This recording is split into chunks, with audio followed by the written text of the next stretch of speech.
I mean, there's a better than good chance we're going to see that performance at the Oscars next year. I mean, the way you built the suspense, the timing. I mean, it was an absolute masterclass. I was scrolling the memes all weekend. Can I ask, Brian, what your reaction was to seeing that blow up on Twitter?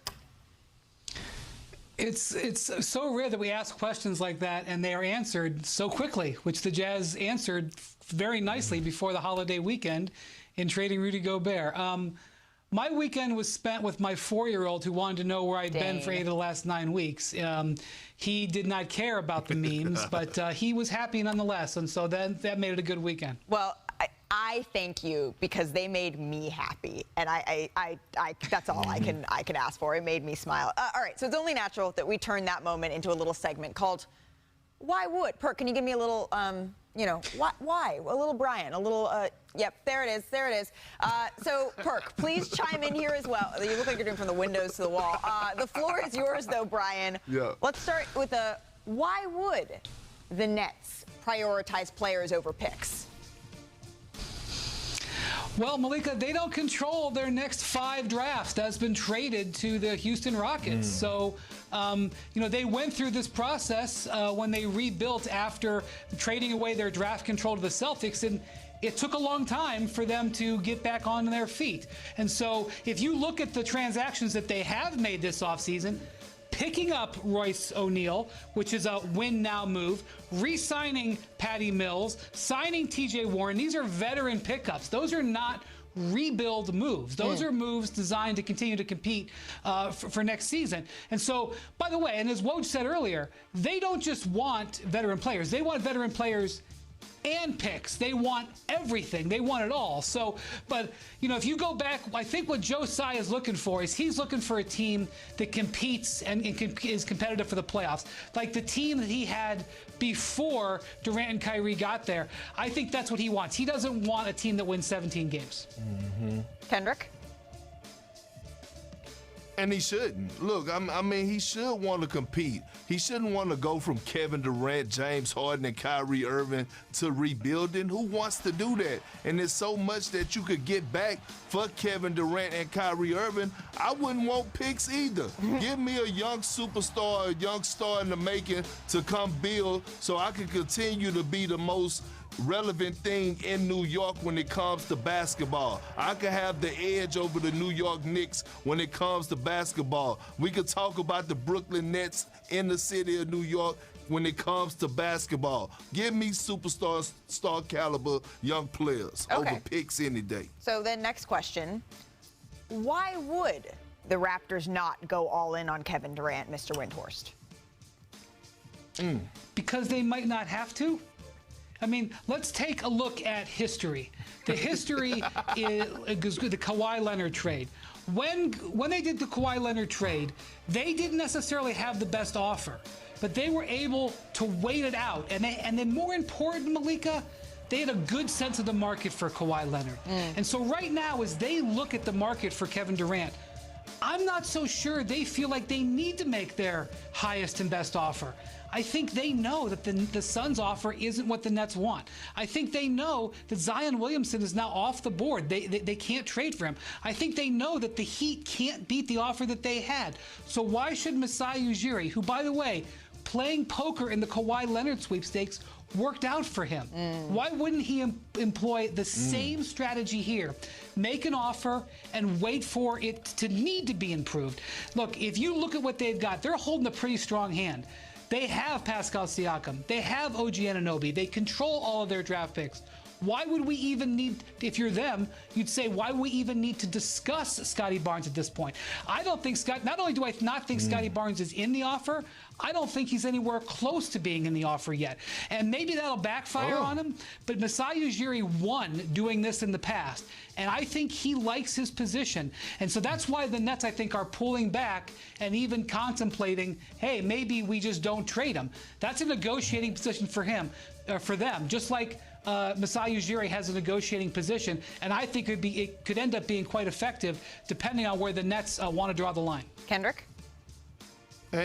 Can we be honest for a second? I hope if you're that's a general manager, and if you're Masai Ujiri, do you fully trust Kevin Durant like that? Like, I mean, if we're being honest here and we look at KD history, if I'm somebody in the front office, I'm not just putting all my trust in the KD. I don't know what he's thinking or when he might decide to leave or when he might request a trade. So why would I give up a young superstar or superstar caliber player and Scotty Barnes for that I know has a ceiling that has a high ceiling? I wouldn't do that either. Well, that's going to do it for this edition of Why Would? Thank you for playing, and please let's Who came up with the music? Oh, you like it? I kind of am a fan. I like it. Yeah, I'm with it. Hey, guys, it's WNBA. But he's one of the best, my favorite recurring guests we've had the pleasure of having on NBA Today, Mr. Chet Holmgren, and he put on a show last night in Utah, too. And here's your proof. I promised myself, don't overreact to Summer League, but how can you not, Dave McMenamin, overreact to this? Because he gets to the hoop, he's able to finish like that, and then watch this. Look where he pulls up from. So Butter. smooth and so deep, his range. And look at that. He looks like a guard with the comfort factor pulling up. And then on the other end of the floor, by the way, that is Taco Fall, number 99 there that he just blocked. Can we see how tall exactly is Taco? Oh, yeah, he's 7'6". And Chet, he doesn't even need to get up that much in order to make that play. Absolutely impressive. And then his length, once again. He got a piece of that. On a fadeaway jump shot. Behind the back, no look pass. Absolutely beautiful. Hits the deck in the process, but that's okay. And then once again, his shooting on full display here. Off the dribble, off the bounce, total command, total control, and buckets. You could say that again. And then you can also say this. Once again, off of one leg. Does that remind you of anybody? Oh, yes. The German. Doing the Dirk. This was absolutely, once again, I said don't overreact, don't do it. But then he does this. That looks like it's straight out of a volleyball game up at the net. That's exactly how you would block someone at the net in volleyball. And then he says to the handful of Summer League fans, that's right, I've arrived. Here's what he had to say after the game. Man, just shout out to my teammates setting me up, talking to me, putting me in position to be successful. Shout out this guy right here, double-double with assists, great night for him, and, that helped me a lot. A new Summer League record for blocks. We talked about your competitive spirit. Only 6. That's a record. Oh, well, I'm coming to break it again, so. How can you not love this guy? All right, Chet did it all in his Summer League debut, filled up the stat sheet, 23 points, 7 boards, 4 assists, 6 blocks, 4 threes. He's the first player with at least 5 blocks and 4 made threes in a Summer League game all time. So, Perk, I remember when we were covering the draft, you compared him to Giannis for a very compelling reason. What did you learn from his performance last night? You know what? I love it when I'm so right. And listen, I'm not about to overreact to one. I'm not about to overreact to one Summer League game. But look, we could see it. We saw glimpses of Kristaps Porzingis, the way he was able to stretch the floor last night. And then we saw his tenacity, the way that he finishes around the basket, relentless as far as protecting the basket, going challenge everything, his decision-making, his heart. And you know what he came back and said? I'm going to break the record, his own record that he set. Like, how can you not love this kid? And I just remember on draft night, they had a couple idiots out there saying, oh, Perk with these comparisons. Like, why is he why wasn't just making them up? And now you see a guy like Chet that's out there shining like new money. Look, he has one more game if I'm Sam Presti, and I'm shutting him down. Brian? I'm shutting him down. Well, I want to one see more him. game, and I'm shutting him down. No. Yeah, don't do that, Perk. A lot of people, like Jonathan Gavoni, watch these guys from when they're like grade school players. I don't. But Chet Holmgren, I have watched for years because he's from the upper Midwest. And I will tell you, he's even got more to his game than he showed in this. His competitive streak is amazing. And wait until you see how he is competitive. This was a particularly great shooting night. Watch when he's having a bad shooting night or he gets shown up and how he reacts. There was never any doubt at this guy's skills in the game. The only reason anybody could ever knock him is because of his frame. But everything else checks bright green check mark on his draft board, and I think you will continue to see tremendous play from Chet Holmgren going forward as the league tries to figure out how to deal with him. And Brian, as impressive what we saw him do on the court was, listening to the guys he's out there in Salt Lake City talk about the performance was so encouraging.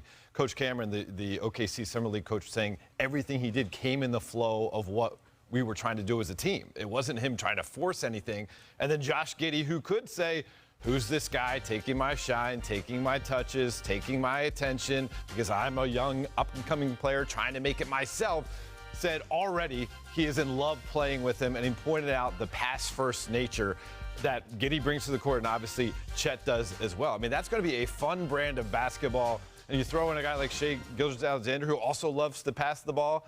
That should be a team that can make some strides this year. I'm not saying the West is stacked, but I think they can have a growth type of year. It's going to be a fun brand of basketball. It's also going to be a tall brand of basketball. They have a tall starting lineup. And I know, Perk, you compared, what would you say, if Giannis and Kristaps Porzingis had a baby, it would be Chet Holmgren. Is that right? Yeah. So I think I think Kevin Durant, though, not necessarily when it comes to player, but body type, that's someone that we can look to as maybe a comparison. And he took notice of Chet's debut, and he tweeted this: "I see you cooking 7. First day on the job was a success." And yes, he was wearing some Kevin Durant body shoes, type so, and sneaker type. love the kicks.